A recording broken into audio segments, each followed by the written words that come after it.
All right, folks, we got 3 examples left to do here in this related rates section, so let's go ahead and do that. Example 4 says, Mr. Vass has a small air compressor that delivers 20 cubic inches per second of compressed air. He is filling up spherical balloons and notices that the radius of the balloon grows really fast when he starts filling, but then the radius grows more slowly as the balloon is filled. Use calculus to prove this. Analyze the rate of change of the radius of the balloon when the radius is 3 inches versus when the radius is 12 inches. So let's go ahead and start and identify the quantities we're given here. We have this quantity right here, and that is the rate of change of volume with respect to time. So that's dV dt. In this case, that's the output of the compressor. And we're filling spherical balloons, by the way. For a sphere, the volume of a sphere is 4/3 pi r cubed. We'll need that shortly. Use calculus to prove this. Analyze the rate of change of the radius of the balloon when the radius is 3 inches. Let's call that, let's just call that r sub 1, because we have 2 different radii here we're working with, 3 and 12. Let's call this one r sub 2. Okay, so I have my equation for volume. There's only 2 variables here. I have volume and radius. dV dt, I know I'm interested in analyzing the rate of change of the radius. So that's dr dt. If you recall from the procedure, we have to have an equation that is only in terms of the rates of change we know and are looking for. We're looking for dr dt, we have dV dt, so I need only v's and r's as variables in my equation. I'm going to go ahead and implicitly differentiate this. dV dt equals 4/3 pi, pi is a constant, don't be confused by that, times the derivative of r cubed, which will be 3r squared times dr dt. I'm going to go ahead and rearrange this a little bit. We have dV dt equals, I believe this 3 and this 3 will cancel. So that's going to be 4 pi r squared times dr dt. Well, since dr dt is what I'm interested in finding, I need to solve for dr dt. dr dt will be equal to dV dt divided by 4 pi r squared. So let's look at what happens at r sub 1 and at r sub 2. I'm now substituting in the quantities I know.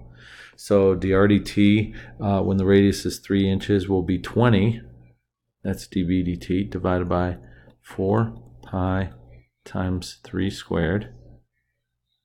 And the decimal approximation for that is 0.177.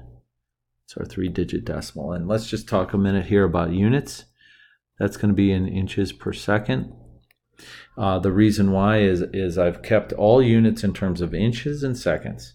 So going back to the dr dt equation, dV dt, which is cubic inches per second, divided by, well, the 4 and the pi are a constant, but I'm dividing by r squared, or square inches. Cubic inches per second divided by square inches per second yields inches per second. So I have this rate of change of the radius when the radius is equal to 3. Now I'm going to look at dr dt when the radius is 12.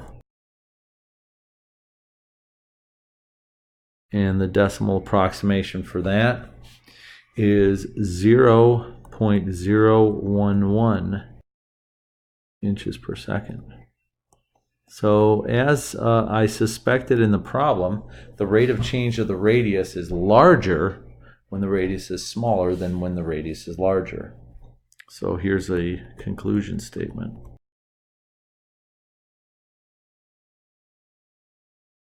So dr dt is much larger at r equals 3 inches than r equals 12 inches. And I think, picture yourself blowing up a balloon. Your lungs are pretty much outputting a constant volume rate. As you blow up a balloon, it looks like that radius grows really fast, but as the radius increases and the volume in the balloon gets bigger, the radius grows at a slower rate. Okay, let's now move on to question number 5. All right, folks, number 5, another classic related rates problem. I like to refer to this as the ladder problem. Mr. Vast is afraid of heights. True statement, by the way. Terrified of heights. Mr. Vast is afraid of heights, and he's at the top of a 20-foot extension ladder, balancing precariously on the side of the house. The base of the ladder is 5 feet from the house when the bottom of the ladder begins to slide away from the house at a steady rate of 1.5 feet per second. At the instant the ladder begins to slide, what is Mr. Vast's rate of descent? What is his rate of descent when the base of the ladder is 19.5 feet from the house? So let's go ahead and set up a picture here to represent what's going on. We have a ladder, and that ladder is 20 feet long. And we also have a vertical and a horizontal distance.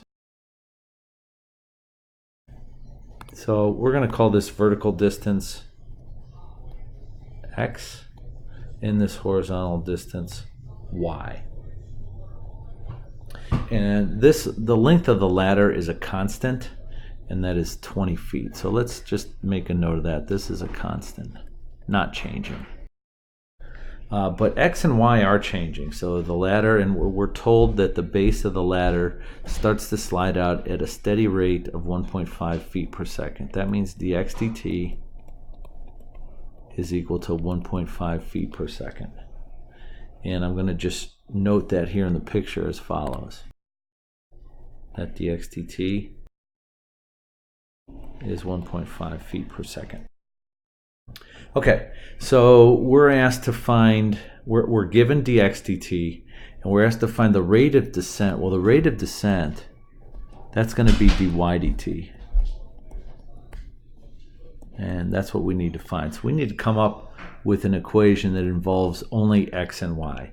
Hopefully you see the right triangle application in the problem, and through the Pythagorean theorem, we can write the following.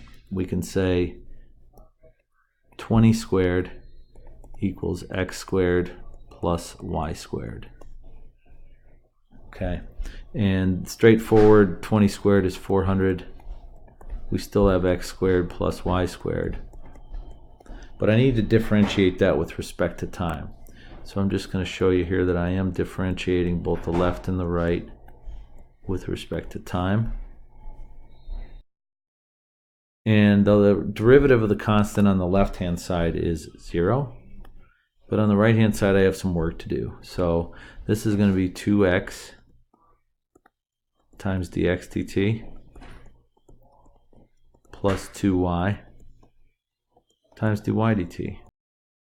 Now I'm asked here to solve for the rate of descent. So I'm going to solve for dy dt, and it's going to take a little bit of algebra to do that. I'm going to subtract 2y dy dt from both sides. I hope you see that there is a common factor of 2 on both sides. So the 2 can be canceled. Don't forget about the negative though. Can't get rid of the negative sign. Solving for dy dt then yields the opposite of x times dx dt divided by dy dt. Oh, beg your pardon, not dy dt. Just plain old y. Okay, so that is a variable expression for the rate of descent. All right, so let's go ahead now and find some actual rates of descent for the times that are asked in the problem. We're going to start and find dy dt right at the instant the ladder begins to slide. So that's dy dt when x equals 5. So that'll be the opposite of x times dx dt, which is given as 1.5 feet per second. And we're going to divide that by y. Uh-oh, we don't have y just yet. In fact, in this picture, when x equals 5, I know that the ladder's still 20, but I don't know what y is. So let's go ahead over here and just off to the side, we're going to calculate what y equals. So y is going to be equal to the square root of 20 squared minus x squared. And again, I'm just rearranging the Pythagorean theorem here. Square root of 20 squared minus 5 squared is going to be the square root of 375. So I'm going to divide this all by the square root of 375. And that gives us an answer of approximately negative 0.387 feet per second. So let's just put some context around this number. That's a little more than 1/3 of a foot per second. So that's about 4 inches per second. That's not too terrifying. Why is it negative? Because that y, that vertical height, is decreasing because, well, I'm heading towards the ground. But that's only at 4 inches a second approximately. Not too terrifying. Let's go ahead and look at the other instance when the base of the ladder is 19.5 feet from the house.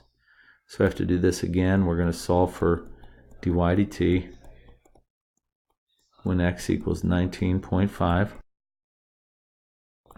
So same setup here. I'm substituting in a different x value, 19.5. I still have that rate of change of x as 1.5. And now I have a new y value, so I better calculate that. When x equals 19.5, y will equal the square root of 20 squared minus 19.5 squared. And that's equal to the square root of 19.75. So we're going to go ahead and plug that into our calculator, and we'll get an approximate answer of negative 6.582. And that's not, that doesn't make me feel so good, folks. And again, that's in feet per second. Hold on, you deserve better than that. All right, folks, that's slightly better. We have now a rate of descent of 6.582 feet per second. And that is absolutely terrifying. So I am not happy about this problem at all. That's why I try to stay off of ladders. I do have a dynamic demonstration of this I'd like to show you. So let's take a look here at our good friend Geogebra.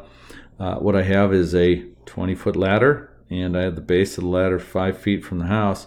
What I'm going to do is start to move this point X here at a constant rate to the right. What I want you to do is watch the rate of descent of y. I think you're going to notice that it starts off pretty slowly, but then it increases rapidly. So even though x is moving at a constant rate, y is not. Here we go. Okay, that's not too scary. I'm not too frightened yet. But then it starts to get really terrifying.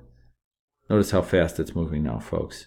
Holy cow, that's terrifying. Yeah, so the further away that point X gets from the house, even though X is moving at a constant rate, the faster Y descends towards the earth. So I'm crashing down at a femur-breaking speed of 6.58 feet per second. Okay, folks, we have one last problem to do here. Let's go ahead and jump back and see if we can't get that one done in the next couple minutes here. Okay, one last problem here, number 6. Mr. Vass is standing 4 kilometers. Folks, I don't know if you notice this, but I'm a well-traveled math teacher because I am all over these problems. Mr. Vass is standing 4 kilometers from the launch site of a rocket. The rocket launches and reaches an upward velocity of 7,900 meters per second. By the way, that is the velocity required to reach orbit, also known as escape velocity. What is the rate of change of the angle that Mr. Vass is looking at the rocket when it is 3 kilometers above ground? So let's go ahead and take a minute to sketch out what we have here. We're going to start with a rocket. This is my high-tech artistic skills here. There's a rocket. Hopefully you can see that that's the jet exhaust there, the rocket exhaust. Now let's go ahead and add some context to this here. I am standing 4 kilometers away from the rocket, and that rocket is flying straight up vertical from the ground. And we're going to go ahead and sketch in all the parts that are of interest here. Of course, this is going to be a right triangle. And I am standing 4 kilometers from the rocket launch site. This is me here down in this corner. Let's go ahead and call this angle theta, because that's the angle of elevation of me looking up at the rocket. There is a point in time when this rocket is 3 kilometers above the Earth, and it is traveling at that time with an upward velocity of 7,900 meters per second. Let's go ahead and attach some labels here. Let's call this, no, probably not X since it's a vertical.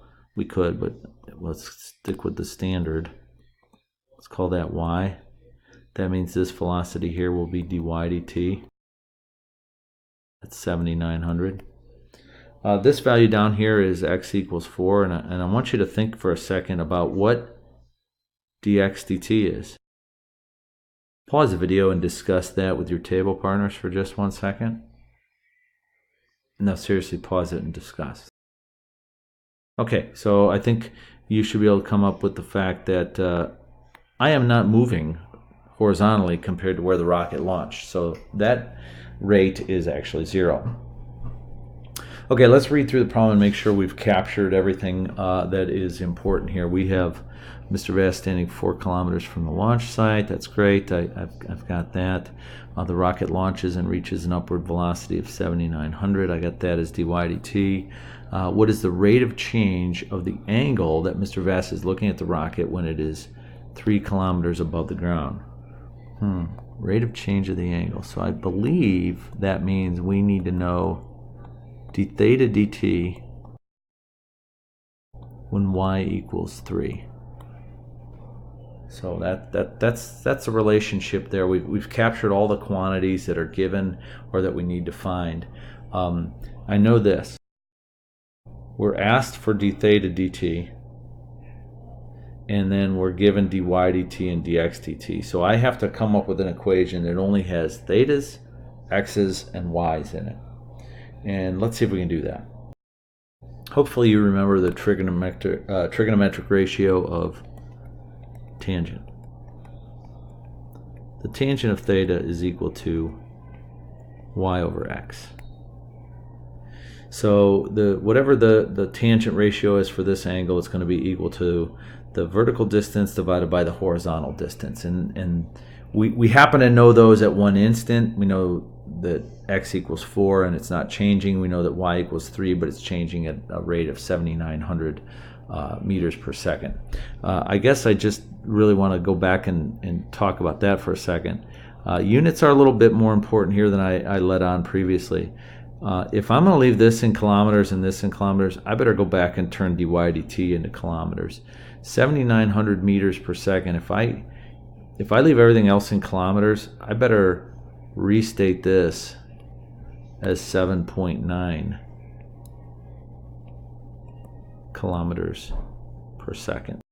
If I had left that unit in meters per second and everything else in kilometers, I would not have had my units work out the way they have in previous problems. So I'm glad I caught that now.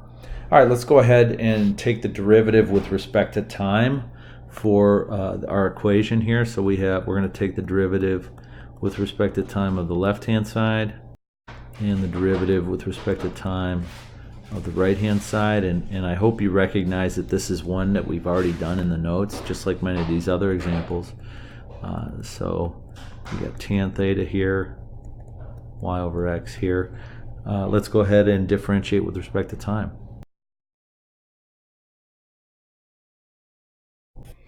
So the quantity we want to know here is d theta dt. Let's go ahead and solve for that. We have d theta dt x times dy dt minus y times dx dt divided by x squared times secant squared theta. At this point, we should be ready to go ahead and substitute in and solve for d theta dt. Let's just make sure we know all the quantities we need. Yeah, we know that x equals 4. Dy dt is 7.9 kilometers per second. Y is 3 kilometers. Dx dt is 0, so this whole y times dx dt thing is just going to drop out. Again, we know x equals 4, and then this one's a problem. What the heck is secant squared theta? We don't know the angle theta. How on earth are we going to figure out what the secant of that angle is?